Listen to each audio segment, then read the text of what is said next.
Good morning and welcome to Limitless, the show that brings you love and inspiration on a Saturday morning.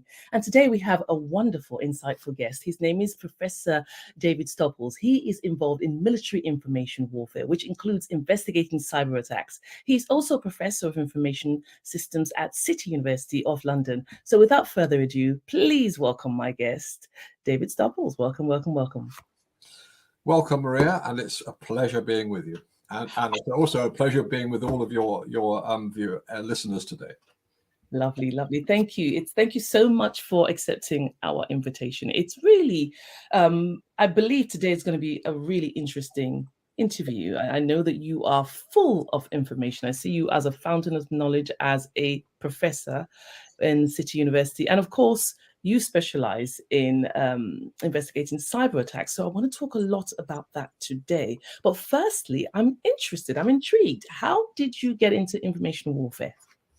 Well, a long time ago, a very long time ago, I joined the Royal Air Force as an engineering officer.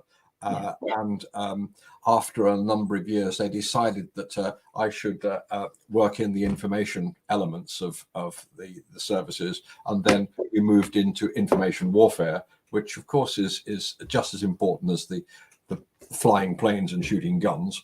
And then as soon as the internet started up, of course, and the cyber problem started, I moved sideways into that.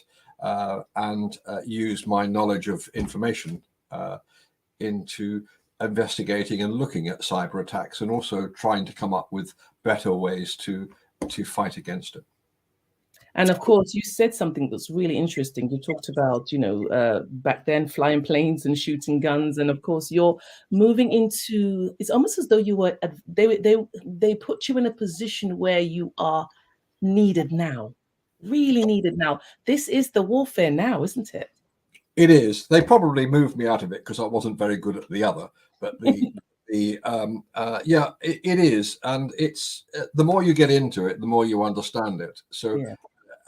Nobody's really a true expert in it because the subject is too big. But you certainly pick up things, and you after a time you get better at it. Yeah, of course. And so what type of criminality do we have to worry about as individuals? Now, we all have access to the internet. We're all using this system. What do we need to be concerned about? Well, I think it's a good way to look at it is to see is the cyber criminals, and that's what they are. Yes. And let's not underestimate them. They're very bright and very good at what they do. And consequently, it's always a fight to see who can get the better of the other. So this isn't easy, but you have to think about it. Is that they're organizations and they're in business, and to make in business to make money, and they make money by stealing things. So that's what it is. So therefore, from an individual, they may try to steal identity. They may try to steal money from bank accounts. From companies, they'll probably try to steal information on a lot of people and intellectual property. Yes. And against governments, they would be trying to undermine governments. So this is really big. So of course, nowadays, where we all have to, we're moving in that direction where you pretty much cannot function without having access to the internet in some way. What particularly should we be? How do we protect ourselves? We haven't got a choice. We've all got to move in that direction. How do we protect ourselves, firstly? Well, the thing is that I think it's very easy to protect yourself, but it's also very easy to get duped. And it's the former. Let's just talk about the former. How to protect yourself. One is to be aware of what you're doing on the internet, and this is really what it's like. It's like going out onto the internet, and this is really talking to the world. So therefore, what's happening is the world can talk to you. So what you've really got to do is to protect people getting into your machine. So one of them, of course, is to have very good passwords, so that people who perhaps might steal your computer can't can't log on to it. And the number of people I see with passwords, which is their birthday, Oh gosh.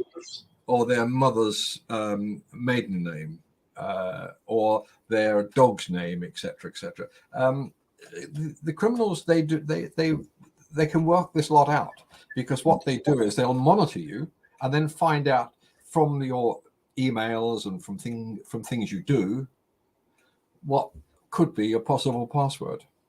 And if it's a simple one, then they could log onto your computer, and from there they could steal all types of things. But the biggest and the easiest way is to be, if you go to, let's say, to a website and you want to buy something, you say, yeah, I'll have that, etc.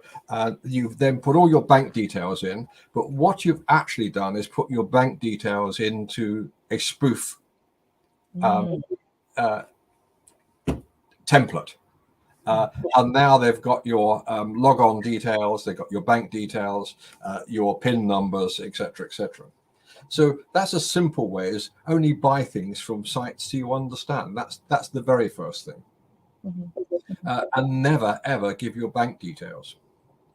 The second one is then to, because this is just personal security, is to perhaps use PayPal or Apple Pay. Personally, I never pay for anything online. I only use Apple Pay or PayPal. Wow. Now you said this is just for personal, but we also have to be aware of, like, like government as well, or NHS, when we're going to give information regarding our health, regarding our, our bank details and our NI number, all those kind of things, passport details. What can we do as far as that? Because this is another thing. We can't really protect ourselves from that. Well, we can, because I mean, it's a very good point you brought up there. That's personal details. And that's what, if they're going to try to steal your identity, that's what they want. They want your personal details. They want your name, obviously, your address, your details about your family, your bank details, what you're interested in, etc. And have you noticed sometimes you can go on to, let's say, a Facebook site, and they say, oh, well, put in your personal details. And people said, oh, this is Facebook, I'll put in my personal details. Wow. And they don't know where this is going. Yeah, that's true.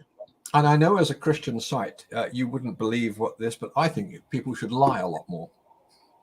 Well, but the thing about Facebook is we all think that Facebook is an innocent way of just social, networking with people. What on earth would they want from that? Now, the question is are you saying that places, sites like Facebook is not safe, maybe? No, I think it's probably as safe as any other social website, but basically it's the information you put in there. But this information is quite free. Have you noticed, if you then go and look at someone's profile, you can read down through their profile? That's so true. Yeah. And you can find out 50% about their personal life. Yeah, it is very true. So if I'm going to steal your identity, that's what I would do. I'd go and look at your profiles in different areas, etc., even in LinkedIn, and eventually build up information where I could steal your identity. I personally wouldn't pass as Maria Bond. I don't think. I think people might say, "Well, David, you're not Maria Bond." But you see where I'm going to on this. Once all that personal details, then if they then get your bank details, they've then got your identity. Yeah, it's very scary when you think about it. The fact that that there are people out there that this is their actual business, to find other people's. Now, you mentioned this thing as a Christian, and the whole idea of lying and making sure that you hide your identity. This is the other issue again, where we have to pretend to be somebody else in order to be feeling like we're safe You know, it's says a lot about the way the world is going as far as technology. What do you see as we progress in this technological age with AI coming in, the possible criminal activity that could take place as we move towards, I don't know, 2025, 2030? What are the issues that we're facing with that? Well, I think it's going to be easier to get hold of personal details, because we're only talking about personal details so far. Yeah. And because that's the thing that hurts people the most, because somebody stole their identity, and eventually they can steal money from their bank, Yeah. or they can buy things online and be somebody else at the same time. Mhm. So I could, let's say, log on to Twitter as Maria Bond, because I've got all the details to do that, and then I can pass out all comments which are not very nice comments. Yes, that's the concern that I have. I think that where we have a message that we're trying to to give, and somebody could actually try to sabotage that, which is a real problem. How do we train ourselves? How do we? Because you said this is vast. It's so vast. It is. What do we do? Basically, the first thing is to have very good passwords. I mean, that's the very first thing. The second thing is only go and visit websites that that you can know and trust. Now, Apple and Microsoft, they would have inside the system software, they would check certificates of the site itself. So if then and of course, what you can do is put antivirus in, we will come on to that in a moment. But what then happens is that you could then ensure that you only log on to websites which you think are safe. But let's be honest, a lot of people and some people will then go and look at, let's say, the nasty websites. I'm sure you know which ones I'm going to talk about, but I'm not going to talk about them, but they're nasty websites. Well, as soon as you go onto those websites, what they've done is they've automatically start stealing your data. And then they can sell your identity. Yeah. My identity on if it's being sold would be worth, I don't know, let's say $200. So they can make money from that, and then people can then be David Stupples and do whatever that they need to do. And of course, eventually they will move on to another identity. But so the passwords are one thing. Be careful what you log on to. And most people are, I think. And then secondly, on the computer, have antivirus software. Right. And if you take the antivirus software, whichever one it is, and there are a number of the products around, and these sites will say that's an unsafe website you're going to, and trust it. Don't then turn around and say, "Well, I want to go there nevertheless." Trust it. Don't go there. Yeah. Yeah. So these are the types of things you can do. So don't put as much data about yourself on the web. Put some things in there about yourself which are not true, because that helps to hide your identity a bit, and then use antivirus software, etc. So that's the basics. You can do that. Yes. I have a friend that has never been on Facebook, never registered on Facebook, doesn't have a computer, never been on any of these sites. For someone like that, compared to someone who's very active, let's say, on the internet, how safe are they? Because they're still living in a world where somewhere their information is on the system. Would that be the better way to be then, where we don't use the social media so much? Because it has its problems in itself, as far as addiction is concerned and numerous other things. It does, but what a boring life if you're going to shut yourself off from the world, isn't it? So basically, you don't need to do that. All you need to do is be careful. And what I'll do is I'll send you later this week some things you can put on your website, which says these are the 10 basic things that you should do to protect yourself. And that you've only got to make it slightly difficult for the criminal, and they'll move on. Yeah. Because it takes too much time. Yeah.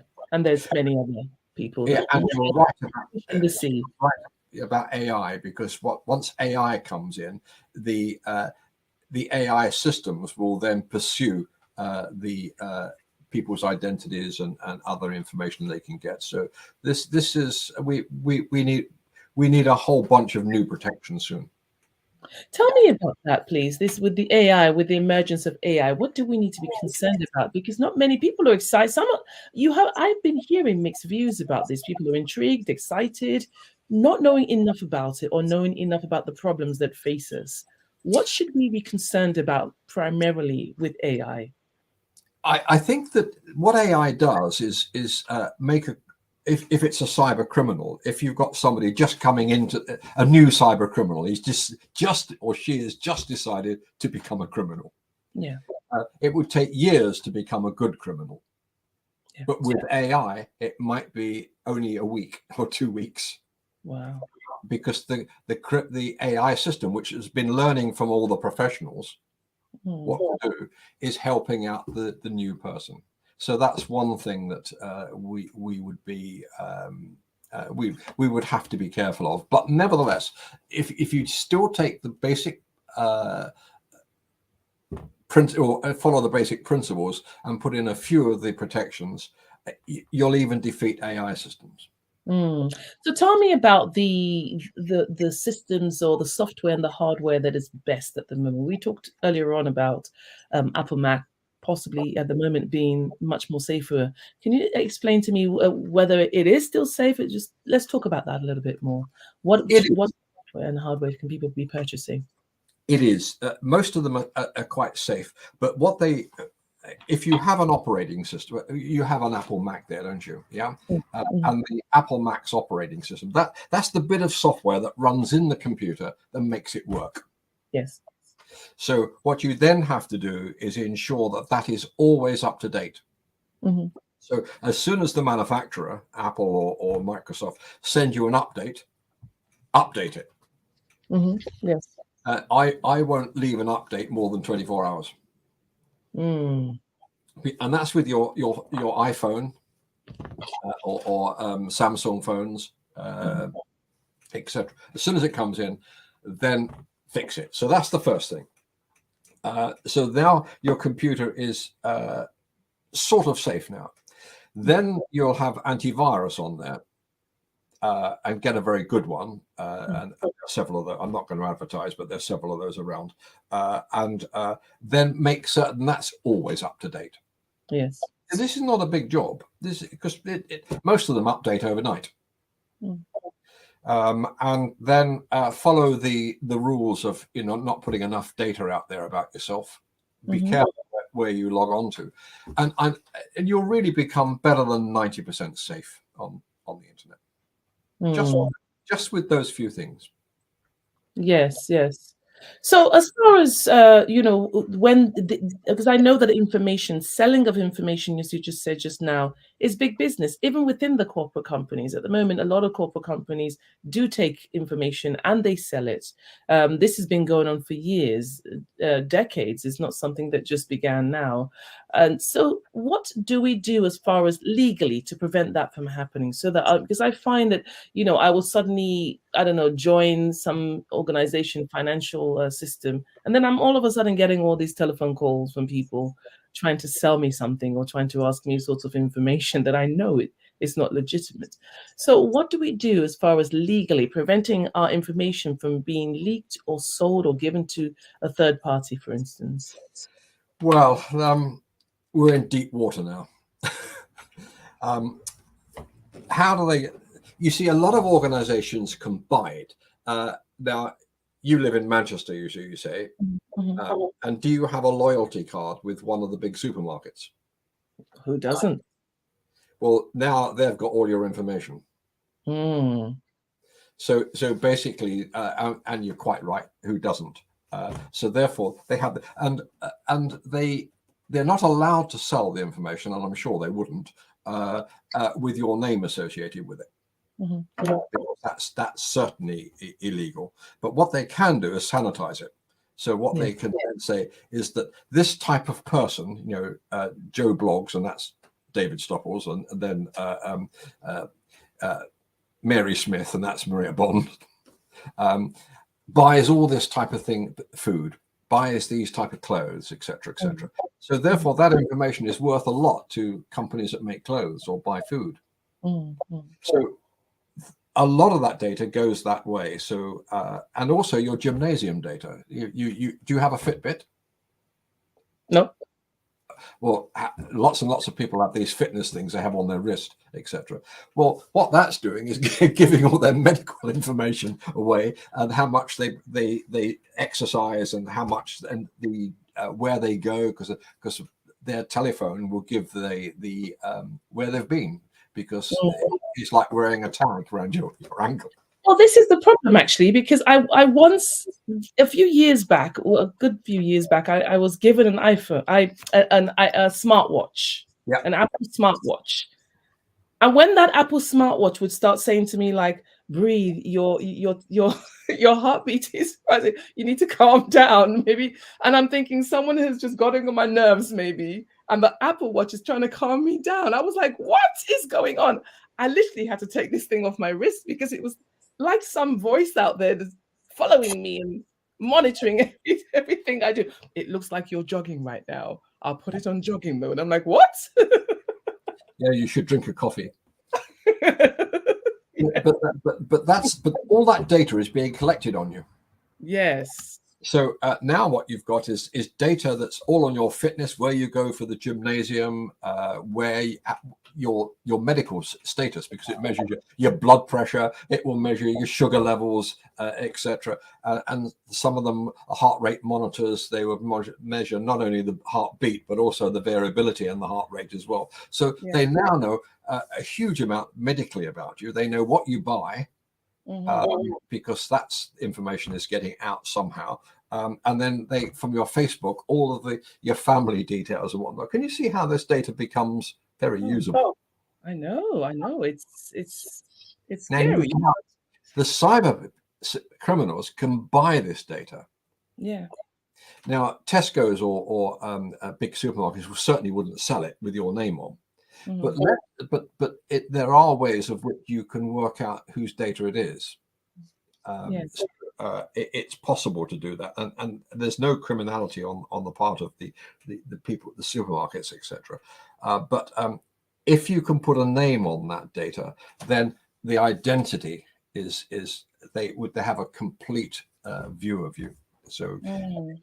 And it's because we have become, and you got it from the beginning of my profile, information. It's information warfare. Yes, most definitely. And one of the reasons why I took that watch off, and I'm glad to say I don't wear that anymore, was because it took me to the book of Revelations, and I was looking at Revelations 13, where it talked about a future where and this is a book written over 2,000 years ago. We have 2,000 at least, and we're talking about here where it's mentioning a future, an end time, where the chip will be put into the hand and in the head, and will monitor what we do. And I remember when I used to work as a freelance journalist at the BBC, doing a bit of research, and stumbled across an interview with somebody. I don't know whether to even mention the name on air, and he basically talked about a future where he was being asked, what does the future look like? And he said, firstly, we've got to be careful because there's overpopulation in the world, and then secondly, what we want to do is tag everybody and put a chip in their head and in their hand. And that worried me, because of this idea that a very wealthy billionaire is talking about a future that has been foretold in Revelations 13. And for me, that watch was the chip in the hand. It was I felt it might just begin to make, desensitize me to what may be coming in the future. Now, this idea of now tracking people, because I also believe, as we're talking about cyber attack from criminals, I also believe that there are certain organizations that are not necessarily identified as criminals, but do have a lot of power and do have a lot of status, that perhaps might be involved in wanting to know people's information. And perhaps, because one of the questions that was asked to him was, "You're very rich, why would you want to do this?" And he said, "Power, control." Yeah, it is. But to be able to control, let's say, in a country that has more less democracy, you can control people by having a total information on them. But you mentioned about the chip in the head. We don't need that, because you've got a chip here. You're carrying it around with you. And we're putting it to our heads all the time, aren't we? No, but the fact is, you've got all your data in there. Yeah. Your life almost. Yeah.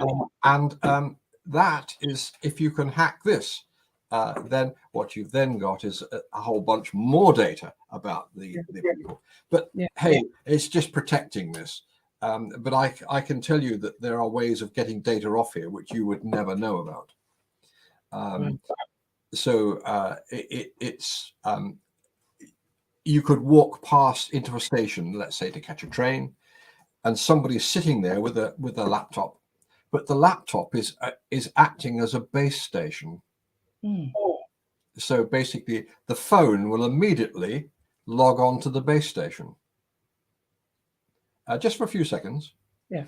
But then the data can then be taken from the iPhone or Samsung, etc., etc. So basically, is have this protected as well. Have full passwords on there, and make certain you don't carry too much like you password information. Yeah. Lots of people will have into their notes. They'll put their bank passwords or pass numbers in there as well. Yeah, so you've got the bank account and the details to get into the bank account all within that phone, which is a terrible mistake to make. Definitely. Yeah. So again, it's just being careful. But the other, where you mentioned earlier about companies collecting data like bank, if you're an employee, then your company that's employing you will in fact have a tremendous amount of data on you. Yes. And of course, it should be well protected. But you've seen a lot of cases where criminal organizations have hacked into a company and stolen the personal data, including banking data. So that's one thing. Or they may lock the data up, say that encrypt it, and then say to the organization, unless you pay a ransom, which is called ransomware, you'll never get the data back. Yeah. So, and if you look back and find out how did the criminals get into the organization, most of it is caused by people like you and me. What we do is work for a company, and lunchtime comes along, and you're a bit bored, and you then, with the company system, go and look at the internet.